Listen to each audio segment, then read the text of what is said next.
La question de la réduction des financements des droits en santé sexuelle et reproductive, planification familiale DSSRPF, était au cœur du rendez-vous du REMAPSEN le 12 décembre 2025 à Lomé. Dans ce que nous avons pu parler du cadre stratégique national en matière de DSSR, parler des programmes que l'État et les ONG mènent sur le terrain en matière de DSSR. Et ensuite, nous avons partagé avec les journalistes les indicateurs clés dans ce domaine, puis voir quel est l'impact de ces réductions de financement nécessaires sur ces femmes et ces jeunes. L'impact concret, surtout sur les femmes. Tout d'abord, au niveau des femmes, il y aura, comme dans le temps, déjà, lorsqu'on a le financement, il y a des grossesses non désirées, mais il y aura amplification de ces grossesses-là. Nous avons aussi des avortements clandestins que nous dénombrons énormément. Donc, lorsqu'il y aura réduction de ces financements, il y aura amplification de ces avortements clandestins. Présent à la rencontre, le docteur Abraham Ametepe Agossou, chef de la division santé de la mère et de l'enfant, a témoigné sa reconnaissance aux journalistes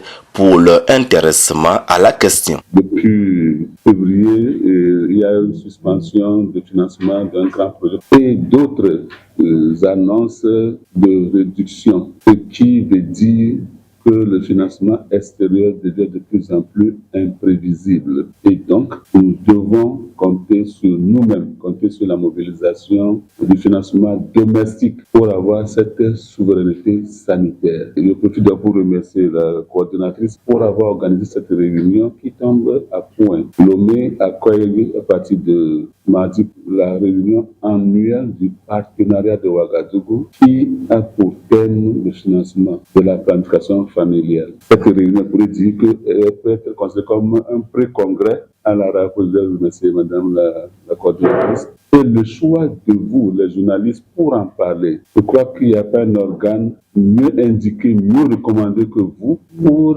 en parler et sensibiliser toutes les parties prenantes. L'État, les collectivités locales, les privés, la communauté, les organisations de la société civile, pour que tout le monde comprenne que nous devons retrousser nos manches si nous voulons vraiment maintenir nos différents projets. Organisé par le réseau des médias pour la promotion de la santé et l'environnement, branche togolaise, l'objectif est d'informer les professionnels des médias sur les effets de cette réduction de financement sur la santé des femmes et des jeunes. Pour une bonne mise en œuvre de ce programme, le réseau des médias africains pour la promotion de la santé et de l'environnement, la branche togolaise, initie un projet que nous appelons les rendez-vous du REMAPSEN. Et à chaque rendez-vous du REMAPSEN, nous parlons soit des questions de santé ou de l'environnement, sachant que les deux ont une bonne connexion. Pour ce rendez-vous, nous avons décidé de réfléchir sur l'impact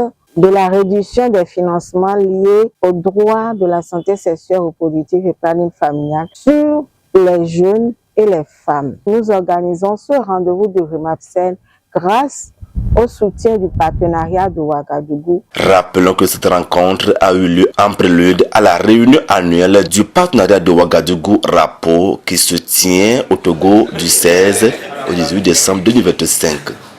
D'accord. Troisième question et puis on